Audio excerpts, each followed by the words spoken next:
예, 앞서서 원유철 의원 인터뷰 들으면서도 여러분 느끼셨겠지만 지금 대통령 대 야당의 대결 구도가 갈수록 팽팽해지고 있습니다. 특히 어제 문재인 대통령이 강경화 장관에게 임명장 수행하면서 이런 얘기를 했죠. 인사에 대한 생각이 다르다고 해서 대통령과 야당 간에 전쟁을 벌이는 것처럼 하지 말아라. 이거 온당치 못하다. 이 얘기가 야당을 더 자극한 것 같습니다. 야당은 이거 협치 못하겠다는 얘기냐, 국회 무시하겠다는 얘기냐 이런 발언을 하고 있는데요. 자, 여당의 입장 확인하죠. 더불어민주당 표창원 의원 연결이 돼 있는데 이 표 의원은 어제 그 SNS에다가 법무부 장관 후보를 추천하면서 또 화제가 되고 있습니다. 만나보죠. 표 의원님 안녕하세요. 네, 안녕하세요. 야당은 국회 무시하는 행위다. 심지어 어떤 얘기를 했냐면 오직 대통령에 의한 대통령을 위한 제왕적 행태만 있을 뿐 협치도 국회도 국민도 실종됐다. 이렇게 인사를 얘기하고 있습니다. 여당의 입장, 표창원 의원 입장은 뭔가요? 여당 입장은 아니고 제 개인적인 생각인데요. 예.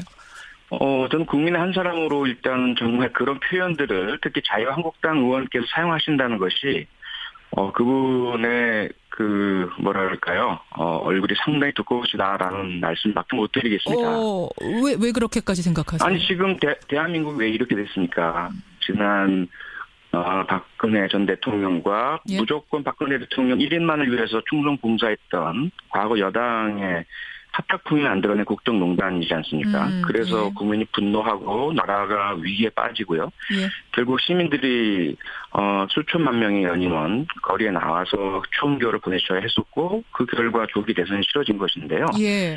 국민의 뜻을 받들어서 이제 정보 출범을 하려는데 한두 가지 인선에 마음에 안 든다고 그런 써서는 안 될 표현들 사용하시는 것 자체가 저는 정말 이해하기 힘들고요. 더구나 그런 표현을 쓰신 분이 한반도에 핵을 설치해야 된다라는 등 국민을 불안에 빠뜨리게 만든 분들인데요. 더구나 이제 국회 무시라는 부분은 저는 정말 이해하기 힘든 게 예. 제가 이제 1년 정도 국회의원으로 생활을 했지만 제가 야당 때였는데 여당인 당시 자유한국당 새누리당이 예. 국회의장의 개원사 내용이 마음에 안 든다고 여당 의원들이 국회를 뛰쳐나오고 의장실을 점거하고 집회 및 시위에 관한 법률의 명백한 위반인 의장 공간 앞에서 그건 절대적인 집회 시위 금지 구역이거든요. 예. 거기서 밤전 농성 집회 시위를 하고 이랬던 것이 생생합니다. 거기에다가 인사 문제만 해도 그렇죠. 그동안 국회 인사청문회에서의 청문보고서 채택 없이 임명을 가장 많이 한 것이 박근혜 대통령, 이명박 대통령이거든요. 거기에다가 김재수 전 농림축산식품부 장관은 너무 심각하기 때문에 네. 야당 모두가 동의해서 국회에서 해임 건의안 표결까지 했는데 그 표결을 못하게 하겠다고 필리버스터로 알려졌었죠. 예. 장관 한 명 한 명 불러내서 무의미한 시간 끌기로 자정 넘기려고 하다가 결국은 해임 건의안이 통과가 됐는데도 예. 당시 대통령은 완전 무시했습니다. 그냥 계속해서 그 장관을 유지하고 지금까지도 장관으로 있죠. 예. 이런 상태였던 정당이 지금 가까스로 국민과 협의하에서 정부 구성해서 국가 개혁하려는 이 와중에 있는 대통령이 그런 표현을 쓴다는 것은 저는 이해할 수 없습니다. 과연 자격이 있느냐 그런 말을 한마디로 말하자면 그 말씀 하시는 거네요. 네, 요약하면 그렇게 볼 수 있습니다. 그래요. 근데 아까 이제 네. 원유철 의원은 이런 말씀하세요. 근데 5대 원칙이라는 거를 문재인 대통령이 스스로 말하지 않았느냐. 그게 없었으면 모르는데 그걸 말했기 때문에 우리는 그 원칙을 지켜라라고 얘기하는 거다. 충분히 그건 온당하게 그 정도까지는 다 수용을 하고 저도 야당의 비판에서 늘 계속해서 반복해서 말씀을 드렸습니다. 고맙다고 잘하시고 그래야 된다고. 예. 근데 그걸 국회 일정의 보이콧이라든지 예. 혹은 국정의 마비에 이르길 정도의 반의회적이고 반민주적인 그런 언행으로까지 몰아가서는 안 된다는 것이고요. 또 하나는 5대 원칙 부분에 대해서 분명히 공식적으로 대통령 비서실장이 예. 사과를 했고요. 현실과 이상의 차이에 대해서. 대통령께서도 수석 비서관 회의에서 유감 표명을 분명히 하셨고요. 그 정도면 과거에 비해서 훨씬 대통령이 야당에 대해서 고개 숙인다는 표현까지 할 정도의 예. 그런 겸양을 보여주신 것이라고 저는 보거든요. 알겠습니다. 그런데도 불구하고 여전히 그렇게 좀 지나친 표현과 행동을 하시는 것은 좀 유감입니다. 상당히. 네. 그 청와대 검증 문제는 어떻게 보세요? 보세요. 지금 야당에서는 청와대 검증이 잘못됐다는 점도 대표적으로 지적을 합니다. 안경환 교수 봐라. 고등학교 때 퇴학당할 뻔한 아들을 안 교수가 편지로 구해내가지고 그 아들이 서울대 수시에 합격한 거, 또 뭐 도장을 위조해서 몰래 혼인신고를 한 거, 이거는 최소한 걸러냈어야 되는 거 아니냐. 그것도 못한 인사검증이면은 다른 후보자들은 괜찮겠느냐. 뭐 이 얘기를 하는 건데요. 네, 첫째로 우선 인사검증에 대해서 안경환 후보자 결과적으로 실패했습니다. 그렇죠? 예. 그런데 하나 실패했다고 검증에 책임져라. 이거는 제가 요즘 상당히 좀 무서운 상황을 대한민국에서 보고 있는데요. 무서운 우리 아이들 상황? 중에서 예. 네, 중고등학교에서 하나 두 개 틀린 아이들이 막 운다고 합니다. 그래서 왜 그러냐 그랬더니 예. 하나 틀리면은 맞는데요. 틀린 것마다 집에 가서. 그러한 모습을 지금 국회에서 보여주고 계신 거거든요. 검증 실패해서 낙마시켰으면 됐지 않습니까? 일단 그렇고요. 두 번째로는 예. 안경환 후보자와 관련돼서 탄원서 보셨습니까? 저는 탄원서 읽어봤는데요. 아들 고등학교에 보낸 탄원서. 예. 네, 저도 자녀를 둔 부모 입장에서 그건 정말 학부모가 학교에 보낼 수 있는 학부모의 마음이 그대로 녹아 들어가 있는 탄원서이고요. 그리고 학생이 학교에서 교칙 위반을 할 수가 있습니다. 그건 뭐 누군가를 때리거나 뭐 따돌림하거나 이런 형태가 아니거든요. 이것은 교칙 위반이죠. 기숙사의 남녀 분리인데 여학생이 남학생 기숙사에 들어온 겁니다. 예. 여기에 대해서 탄원서 제출이 형식이고 절차이니 제출하라라고 해서 제출을 했고요. 예. 그 결과 퇴학과 전학이 아닌 그 경고와 반성문인가요? 뭐 이런 조치가 이루어졌습니다. 예. 그런데 그것 때문에 그러면 장관 후보자가 돼서는 안 되는 건가요? 저는 그렇게 생각하지 않고요. 사문서 위조 문제는 어떻게 보세요? 이것도 검증해서 이건 걸러놨어야 되지 않냐? 그건 상당히 심각하죠. 그게 이제 첫 번째로 드러난 것은 그 결혼 무효 소송 처분 결과죠. 예. 이게 이제 43년 전인데요. 예.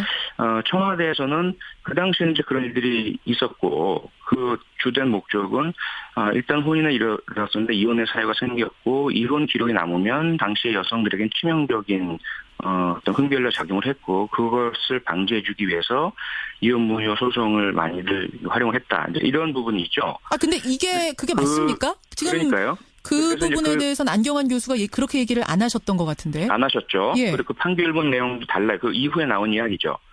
그건 뭐냐면 일단 43년 전 가사 소송 관련된 부분, 이게 지금 가사소송법에서는 예. 당사자나 이해관계에 있는 제3자의 정당한 요청에 의해서 법원의 심사에 의해서가 아니면 공개할 수 없도록 되어 있고 보도가 금지되어 있는 부분인데요.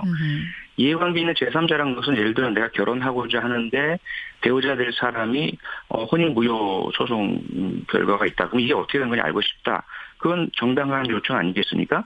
예. 근데 지금 인사청문회에서 의원 한 분이 그 상임위의 결정이라든지 혹은 위원장의 공식 요청도 아닌데 쉽게 그걸 습득했다는 것 자체를 국민들이 납득하지 못하고 있는데 추강덕 의원 말씀하시는 거예요. 문제는 청와대가 그걸 확보했었어야 하느냐에 대해서는 조금 의문의 여지가 있습니다.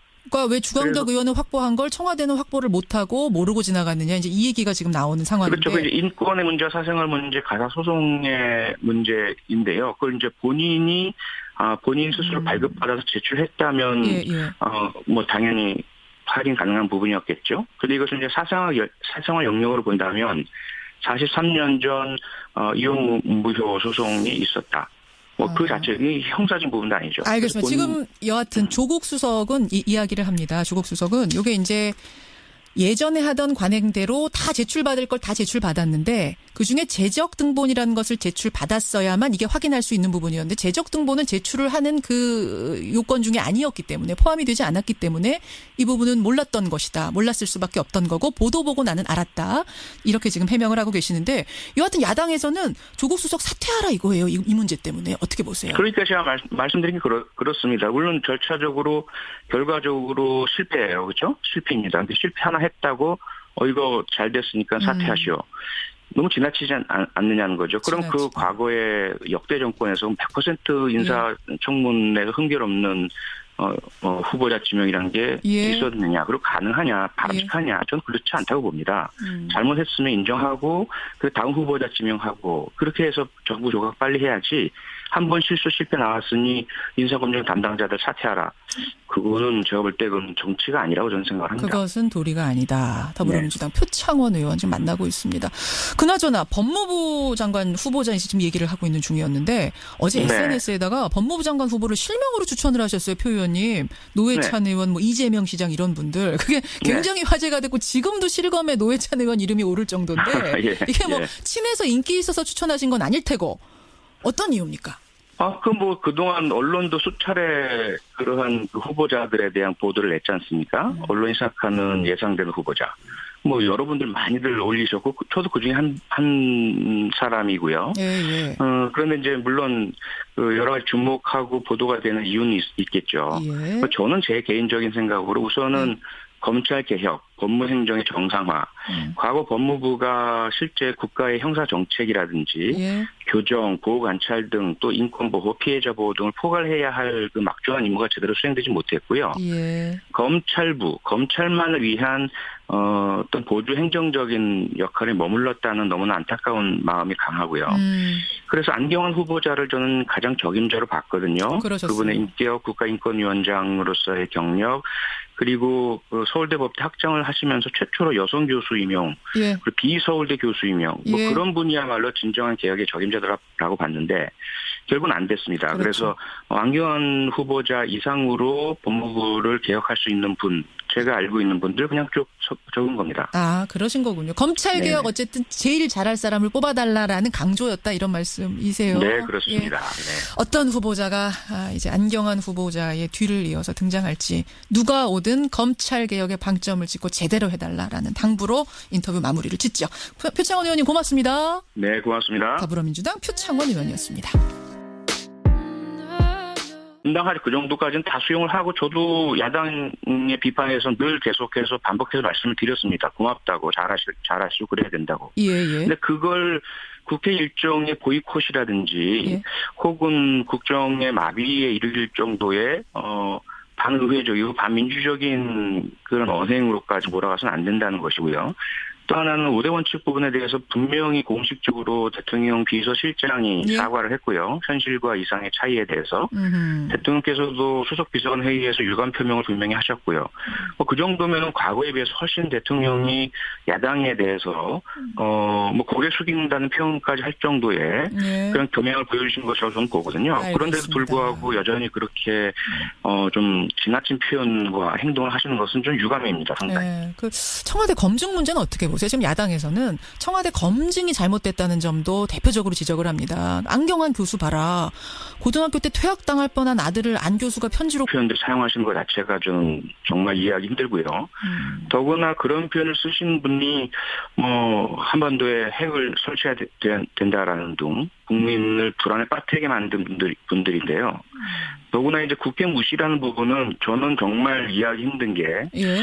제가 이제 1년 정도 그 국회의원으로 생활을 했지만 제가 야당 때였는데 여당인 당시 자유한국당 새누리당이 예. 국회의장의 개원사 내용이 마음에 안 든다고 여당 의원들이 국회를 뛰쳐나오고 의장실을 점거하고 집회 및 시위에 관한 법률의 명백한 위반인 의장 공간 앞에서 그건 절대적인 집회 시위 금지 구역이거든요. 예. 거기서 밤전 농성 집회 시위를 하고 이랬던 것이 생생합니다. 거기에다가 인사 문제만 해도 그렇죠. 그동안 국회 인사청문회에서의 청문보고서 채택 없이 임명을 가장 많이 한 것이 박근혜 대통령, 이명박 대통령이거든요. 거기에다가 그 김재수 전 농민축산식품부 국민도 실종됐다. 이렇게 인사를 얘기하고 있습니다. 여당의 입장, 표창원 의원 입장은 뭔가요? 뭐 여당 입장은 아니고 제 개인적인 생각인데요. 예. 저는 국민의 한 사람으로 일단 정말 그런 표현들을 특히 자유한국당 의원께서 사용하신다는 것이 그분의 그 뭐랄까요 얼굴이 상당히 두꺼우시다라는 말씀밖에 못 드리겠습니다. 왜 그렇게까지 생각하세요? 아니 지금 대한민국이 왜 이렇게 됐습니까?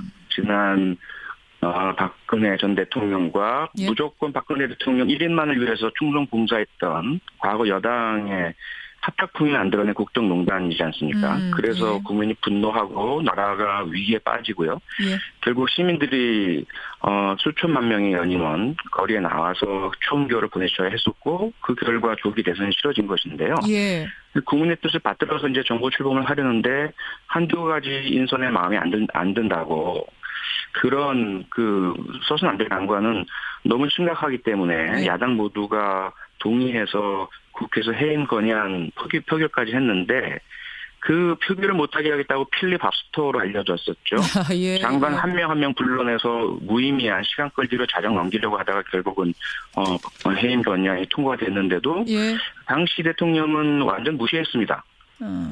그냥 계속해서 그 장관을 유지하고 지금까지도 장관으로 있죠. 예. 이런 상태였던 정당이 지금 가까스로 국민과 협의하에서 정부 구성해서 국가 개혁하려는 이 와중에 있는 대통령에게 그런 표현을 쓴다는 것은 저는 이해할 수 없습니다. 과연 자격이 있느냐 그런 말을 한마디로 말하자면 그 말씀 하시는 거네요. 네, 요약하면 그렇게 볼 수 있습니다. 그래요. 근데 아까 이제 네. 원유철 의원은 이런 말씀하세요. 근데 5대 원칙이라는 거를 문재인 대통령이 스스로 말하지 않았느냐. 그게 없었으면 모르는데 그걸 말했기 때문에 우리는 그 원칙을 지켜라라고 얘기하는 거다. 충분히 그건 예, 앞서서 원유철 의원 인터뷰 들으면서도 여러분 느끼셨겠지만 지금 대통령 대 야당의 대결 구도가 갈수록 팽팽해지고 있습니다. 특히 어제 문재인 대통령이 강경화 장관에게 임명장 수행하면서 이런 얘기를 했죠. 인사에 대한 생각이 다르다고 해서 대통령과 야당 간에 전쟁을 벌이는 것처럼 하지 말아라. 이거 온당치 못하다. 이 얘기가 야당을 더 자극한 것 같습니다. 야당은 이거 협치 못하겠다는 얘기냐, 국회 무시하겠다는 얘기냐 이런 발언을 하고 있는데요. 자, 여당의 입장 확인하죠. 더불어민주당 표창원 의원 연결이 돼 있는데 이 표 의원은 어제 그 SNS에다가 법무부 장관 후보를 추천하면서 또 화제가 되고 있습니다. 만나보죠. 표 의원님 안녕하세요. 네, 안녕하세요. 야당은 국회 무시하는 행위다. 심지어 어떤 얘기를 했냐면 오직 대통령에 의한 대통령을 위한 제왕적 행태만 있을 뿐 협치도 국회도